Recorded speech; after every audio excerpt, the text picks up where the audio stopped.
The power of investment. I know you have heard that terminology over and over again, especially when you think about business. But I've come to discover that it's not just about business. It's not just a business terminology.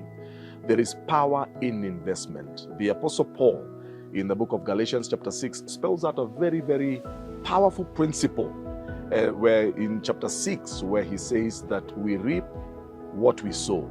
You cannot reap what you have not sown. My name is Mwai, and it gives me great pleasure to be able to just spend a few moments with you as I speak into your life on the power of investment.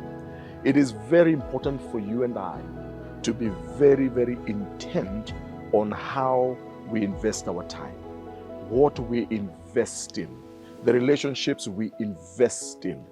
How I use my time is very critical. If I am going to reap a good harvest, if I'm going to live a good life is a function of how I have invested in previous times and in previous days. Our lives are short. There is no time to waste. The first place that I want to encourage you and challenge you is how you invest your mind. Expand your knowledge, read, engage in some fruitful things, and if you need to go to school, go to school. But our minds are such that they can grow, they can mature, they can develop. You know, the capacities of our minds are unlimited, and there's so many things we can do with our minds.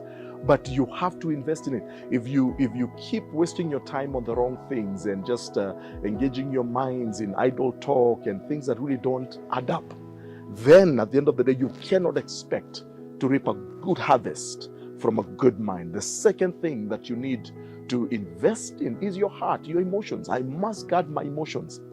Don't just get into relationships that are going nowhere. You have to be fussy. You have to be picky about who you're going to relate with, the people that you engage with, the people that you allow into your space, so that you can guard yourself and you can preserve your emotions so that you can invest in the right relationships, because we all need people in our lives, but it is our choice on who we will allow into our space. And it's important for me to invest rightly where my emotions are concerned. So many people become emotionally unstable simply because they invest in the wrong relationships. But then also, thirdly, is how I invest in the resources that God has given to me. God has given us many resources, whether it is time, intangible things like time. He has given us resources in terms of money. He has given us resources in terms of sometimes physical things like wealth, land, homes, houses, and He has given us jobs, all these resources. My question to you, how are you investing in the resources that God has given to you? Are you a good steward?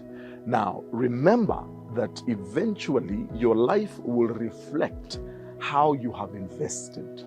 Your life will be an outcome of the investments that you have made, because investments are powerful. There is power in investment. I challenge you, as we come to a new year, please make a resolution. If maybe previously you have not really paid attention to how you're investing yourself, that in the new year you will pay more attention. And I assure you that as you begin to invest well and you begin to respect the principle of investment and respect that principle that we reap where we sow or what we sow, then you will begin seeing certain outcomes. It may not happen in a day, it may not happen in a month, but eventually you'll begin to see outcomes, good outcomes, and it will produce a good life. It will bring forth a good life for you.